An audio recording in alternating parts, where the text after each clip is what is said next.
Crew profile की, तो सबसे पहले कंसर्न क्या होता है एयरक्राफ्ट का प्री फ्लाइट ड्यूटी।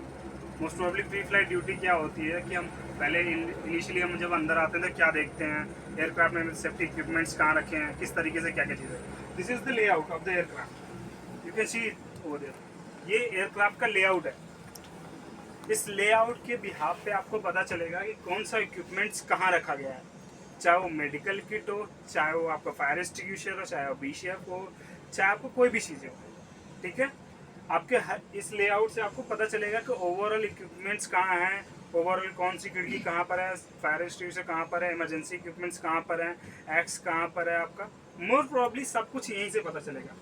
तो जब भी कोई क्रू होता है तो क्रू के माइंड सेट में जो लेआउट है ना, वो ऑलरेडी हमेशा बिल्डअप रहता है। सबको पता होता है कि अगर आप एयरबस के लिए जाएंगे या एटीआर के लिए जाएंगे, जो Indigo Vistara fix wing aircraft है, उनके भी लेआउट होते हैं। उनके जो लेआउट होते हैं, उनके लेआउट क्रू को हमेशा पता होते हैं।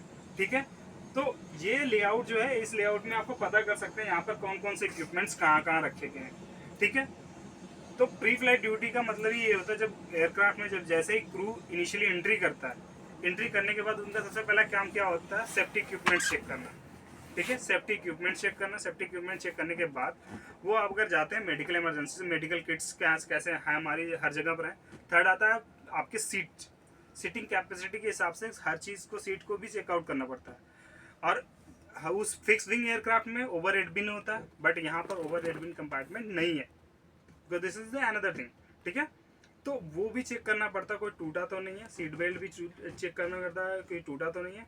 और make inbound and outbound report. उस मोमेंट में अगर आपको कोई भी चीज़ टूट गई हो, कोई भी चीज़ इस तरह से मिस हैपनिंग हुई हो, तो उस मोमेंट में आप एक रिपोर्ट बनाओगे and submitted to the pilot and ground staff. ठीक है, पायलट से बोलोगे या तो ग्राउंड स्टाफ से बोलोगे। ठीक है, या पायलट ग्राउंड टीम से कनेक्ट होगा, या तो आप खुद जो आपका लीड कैबिन क्रू होगा, तो वो जो लीड केबिन क्रू को ऑलरेडी ग्राउंड से कनेक्टेड होगा, ग्राउंड स्टाफ की टीम आके आपको प्रॉपर एक सारी चीज़ें मेंटेन करेगी। That is the procedure for the pre flight duty. Second आता है प्री फ्लाइट ड्यूटी के अंदर, देन जब आपका सारी इक्विपमेंट चेक हो जाता है विद इन 10 मिनट्स, जो बोलो आपको सबसे पहली चीज़ें बता दूँ, प्रायर चीज़ें बता देता हूँ कि हर एक एयरक्राफ्ट का एक वेरिएंट होता है।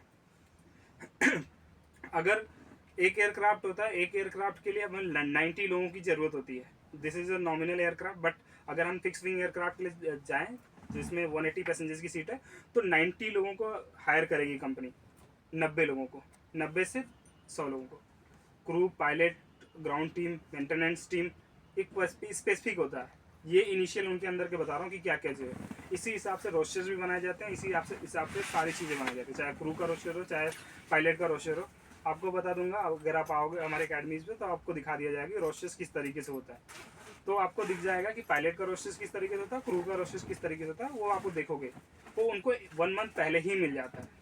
जैसे किसी क्रू का है, अब सितंबर खत्म होना, सितंबर खत्म होने के बाद अक्टूबर फर्स्ट वीक में उसको उसका रोस्टर मिल जाएगा, या सितंबर लास्ट में ही उसका रोस्टर मिल जाएगा कि मुझे नेक्स्ट मंथ में कहाँ कहाँ फ्लाई करनी है और कौन से होटल में स्टे करना है, कहाँ पर चीज़ें करनी है। तो वो जो हायरिंग होती है, वो एक एक एयरक्राफ्ट के लिए 90 से 100 लोगों की हायरिंग होती है पर्टिकुलरली। तो उस मोमेंट में क्या होता है, देखो उस मोमेंट में क्या होता है, सबका एक स्पेसिफिक काम होता है। अगर हम बात करें, अब आप लोगों को पता होगा 3 घंटे पहले प्रायर आपको पहले पहुंचना होता है एयरक्राफ्ट